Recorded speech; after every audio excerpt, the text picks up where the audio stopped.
எப்படி இருக்கீங்க? நல்லா இருப்பீங்கன்னு நினைக்கிறேன். கடந்த 2-3 நாளாக ஊடகங்களில் பரபரப்பாக விவாதிக்கப்பட்டு இருக்கிறது எப்ஸ்டீன் ஃபைல்ஸ். இந்த எப்ஸ்டீன் விவகாரத்தினுடைய மையப்பொருள் என்ன அப்படிங்கிறது உங்களுக்கு தெரியுமா? இந்த விவகாரத்தில் பாலியல் சிக்கல் மட்டும்தான் பிரச்சனை அப்படின்னு சொல்லி நீங்கள் நினைக்கிறீங்களா? இன்னைக்கு பரபரப்பாக பேசப்படுற இது ஒரு எப்ஸ்டீனோட முடிஞ்சு போகும் அப்படின்னு நீங்கள் நினைக்கிறீங்களா? இந்த விவகாரத்தை எப்படி பார்க்கணும், என்ன செய்ய முடியும் அப்படிங்கிறது தான் இந்த பதிவு. விரிவாக பார்க்கலாங்களா?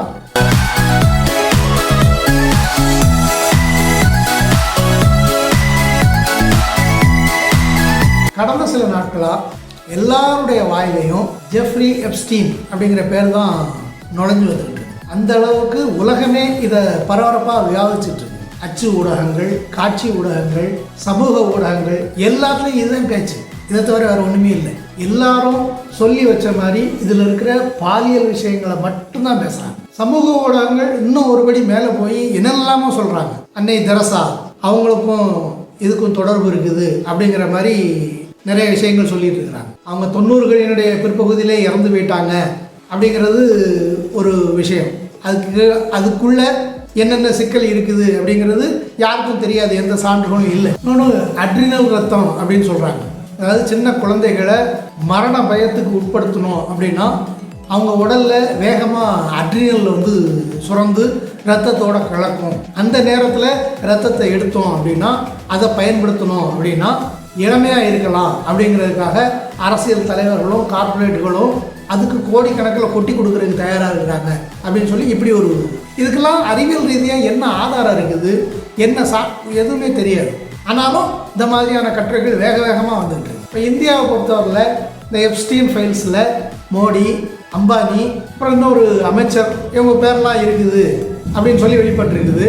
இஸ்ரேலில் மோடி டான்ஸ் ஆடினார் அப்படிங்கிற செய்தி அந்த இமெயிலில் இருக்குது. அப்போ அதை வச்சுக்கிட்டு ட்ரம்ப்புக்கு முன்னாடி மோடி கார்ப்பரேட் டான்ஸ் ஆடுறது மாதிரியான மீம்ஸ்லாம் போட்டு கலாய்ச்சிட்டு இருக்கிறாங்க. ஆனால் டான்ஸ் ஆடினாரு அப்படிங்கிறது நிஜமாகவே டான்ஸ் ஆடின குறிக்குமா, இல்லை அது கோடு வேடா, அதுக்கு பின்னால் இருக்கிற பொருள் என்ன, ஒன்றும் தெரியாது. ஆனால் இதில் நம்ம கேட்க வேண்டியது, இந்த சிக்கலில் பாலியல் விஷயம் மட்டும்தான் இருக்குதா இல்லை வேற எதுவும் இருக்குதா? இதில் பாலியலை மட்டுமே குறிய வச்சு பேசுகிறவங்கள நம்ம 2 பிரிவாக பிரிக்கலாம். ஒன்று, அவங்களுக்கு சரியான விவரம் தெரியல அப்படிங்கிறது. இல்லை, அவங்களுக்கு ஏற்கனவே விவரம் தெரிஞ்சதுன்னா அந்த தெரிஞ்ச விவரங்களை மறைக்கிறதுக்காக பாலியலை மட்டுமே பேசுகிறாங்க அப்படின்னு சொல்லணும். இப்போ இந்த விவகாரத்தில் பாலியல் குற்றங்கள் அப்படிங்கிறது ஒரு கருவி தான்.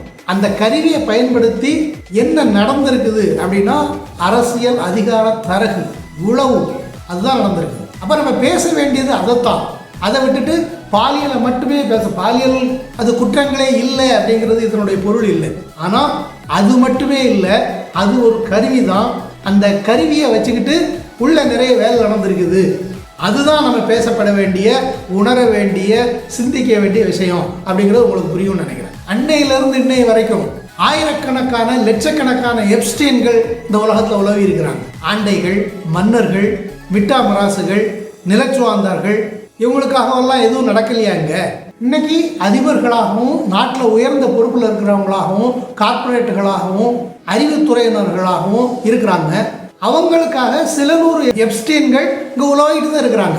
வெளிவந்திருக்கிறது ஒரே ஒரு எப்ஸ்டீன். இன்னைக்கு நாம் மதிச்சுக்கிட்டு இருக்கிற பலரில், சிறந்த ஆளுமையாக கொண்டாடுற பலரில் யாரோ ஒருவர் எப்ஸ்டீனாக இருக்கக்கூடாதுங்கிறதுக்கு என்ன நிச்சயம் இருக்குது? அதுக்கு ஏதாவது உறுதி இருக்குதா? இல்லையே. அப்போது இங்கே பிரச்சனை தனி எப்ஸ்டீன் இல்லை. அதை உருவாக்குறது யார், வளர்க்குறது யார், பாதுகாக்கிறது யார்? இதுதான் கேள்வி. இந்த கேள்வியை எழுப்பாத வரைக்கும் அல்லது எழுப்பக்கூடாது அப்படிங்கிறதுக்காகத்தான் பாலியல் குற்றங்களை சுற்றி மட்டுமே இந்த விவகாரம் முன்வைக்கப்படுது. முதலாளித்துவத்தினுடைய தன்மை என்ன? தனித்திறமை அப்படின்னு சொல்லி பேசுவாங்க. அந்த தனித்திறமைகளுக்குள்ள போட்டி இருக்கணும், அப்போ தான் சந்தை வெளிப்படைத்தன்மையோடு இருக்கும் அப்படின்னு சொல்லி பேசுவாங்க. அந்த போட்டிக்காக ஆயிரக்கணக்கான குறுக்கு வழியை தேடுவாங்க. அப்படி குறுக்கு வழியின் மூலம் வெற்றி கிடைச்சிருச்சு அப்படின்னா அந்த வெற்றியை தக்க வைக்கிறதுக்கு என்ன வேண்டாலும் செய்வாங்க. முதலாளித்துவத்தினுடைய தன்மை அப்படிங்கிறது இந்த விவகாரத்தில் இதுதான். ஒரு சாதாரண ஆசிரியர், அவருக்கு குழந்தைகளை பாலியலில் ஈடுபடுத்தி பெரிய பெரிய கார்ப்பரேட்டுகளுக்கு கொடுக்கணும் அப்படின்னு சொல்லி என்ன நிர்பந்தம் அவருக்கு வந்திருக்க முடியும்? மரணிக்கிறது வரைக்கும் வீரப்பன் காட்டுக்குள்ளே தான் சுற்றிட்டு இருந்தான். அப்படி காட்டுக்குள்ளே சுற்றிட்டு இருந்த வீரப்பனுக்கு சந்தன மரமும் யானை தந்தமும் எதுக்காக தேவைப்பட்டது? இப்படிலாம் ஏற்கனவே நமக்கு பல கேள்விகள் எழுப்பியிருக்கிறோம் இல்லையா? அந்த கேள்வி இதுலேயும் உண்டு தானே. இப்போ இந்த மாதிரியான குற்றங்களை செஞ்சுட்டு சாதாரண ஒரு ஆசிரியர் நீண்ட காலம் தப்பிச்சிருக்க முடியுமா?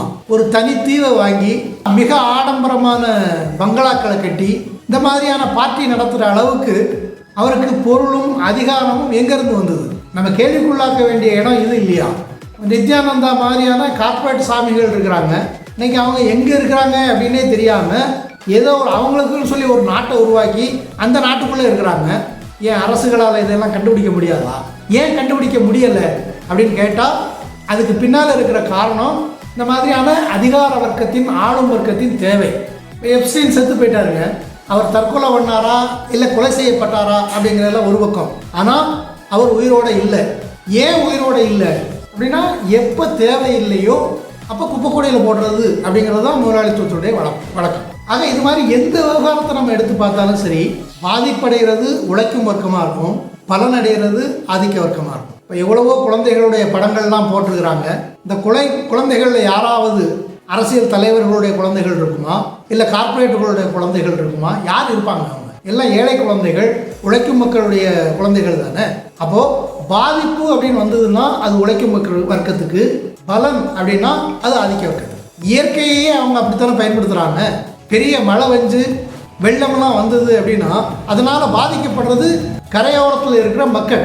ஆனால் பலனடைகிறது அதன் மூலம் கிடைக்கிற உயர்ற நிலத்தடி நீரை எடுத்து பயன்படுத்துறது கார்ப்பரேட்டுகள். இயற்கையில் வர்ற மழை மாதிரியான விஷயங்களையே அவங்க தங்களுக்கு சாதகமாக தான் பயன்படுத்துவாங்க அப்படின்னா தங்களுடைய தேவை கருதி உருவாக்குற விஷயத்தில் அவங்க எந்த பாதிப்பையாவது அடைவாங்களா? இன்றைக்கி என்ன வெளியே வந்திருக்குது? சில இமெயில்கள் வெளியே வந்திருக்குது, ஃப்ளைட் லாக் குறிப்புகள் வந்திருக்குது, சில இமேஜுகள் வீடியோக்கள் வந்திருக்குது. இதை வச்சு அதிகபட்சம் என்ன செஞ்சிட முடியும்? யாரையும் இதனால் தண்டிக்க முடியாது. சில நாட்கள் பரபரப்பாக இதை பற்றி பேசிகிட்டு இருப்பாங்க. அதை தாண்டி இதனால் எதுவும் நடந்துருமா அப்படின்னா எதுவும் நடக்காது. அப்படின்னா நம்ம எதை பேசணும்? காற்று வீசுறது வரைக்கும் இலைகள் அசைறதை தடுக்க முடியுமா நம்மளால்? இங்கே வெளிப்படைத்தன்மை அப்படின்னு சொல்லி எதுவுமே இல்லைங்க. அரசனுடைய நிர்வாக செயல்பாடுகளாகட்டும், ஒப்பந்தங்களாகட்டும், பேரங்களாகட்டும் எதுவுமே யாருக்கும் தெரியாது. எல்லாமே ரகசியமாக இந்த மாதிரியான நிகழ்வுகளுக்குள்ள ஒளிஞ்சிருக்கும். அதுதான் யதார்த்தம். நமக்கு எதுவுமே தெரியாதுங்க, மக்களுக்கு எதுவுமே தெரியாது. ஆனால் அதுக்கு பின்னால் கோடானு கோடி விஷயங்கள் மறைஞ்சிருக்குது. அதையெல்லாம் வெளியில் வரணுமா வேண்டாமா அப்படின்னா இந்த முதலாளித்துவ அரசுகள் இருக்கிறது வரைக்கும் இந்த மாதிரியான விஷயங்கள் இல்லாமல் போகவே செய்யாது. வெளிப்படையாக யாருக்கும் தெரியவும் செய்யாது. இப்போ இதில் முதன்மையாக நம்ம பார்க்கணும், இந்த மாதிரியான விஷயங்கள்லாம் முதன்மையாக வெளியில் கொண்டு வரணும் அப்படின்னா அதுக்கு ஒரே வழி மக்கள் ஊடகங்கள். இன்றைக்கி இருக்கிற இந்தியாவை பொறுத்தவரையில் இன்றைக்கி இருக்கிறது ஊடகங்களே இல்லை அப்படின்னு சொல்லலாம். ஆனால் மக்கள் ஊடகங்கள் மிக பலமாக கட்டி எழுப்பி எல்லா விஷயங்களும் எல்லா கேள்விகளும் பகிரங்கமாக மக்கள் முன்னால் வைக்கப்படணும். அப்படி வச்சா தான் இந்த ரகசிய நடவடிக்கைகளில் குறைஞ்சபட்சம் 1% வெளியில் மக்களுக்கு தெரியும். அதை நோக்கி தான் நம்ம நகர வேண்டும். அப்படி நகர்றதை பற்றி யோசிக்கிறதும் சிந்திக்கிறதும் தான் சரியான விஷயமே தவிர இந்த ஒரு எப்ஸ்டீனை பாலியல் விவகாரத்தோடு முடிச்சு போட்டு அதை மட்டுமே பேசுறது, விவாதிக்கிறது, பின்னால் மறந்து போகிறது அப்படிங்கிறது மக்களுக்கும் நமக்கும் எந்த பலனும் தரப்போகிறது இல்லை. ஏன்னா நான் சொல்கிறது சரிதானுங்களே. மாற்று கருத்து வேறு விஷயங்கள் இருந்தது அப்படின்னா கமெண்டில் தெரியப்படுத்துங்க. நம்ம தொடர்ந்து பேசுவோம். மிக்க நன்றி.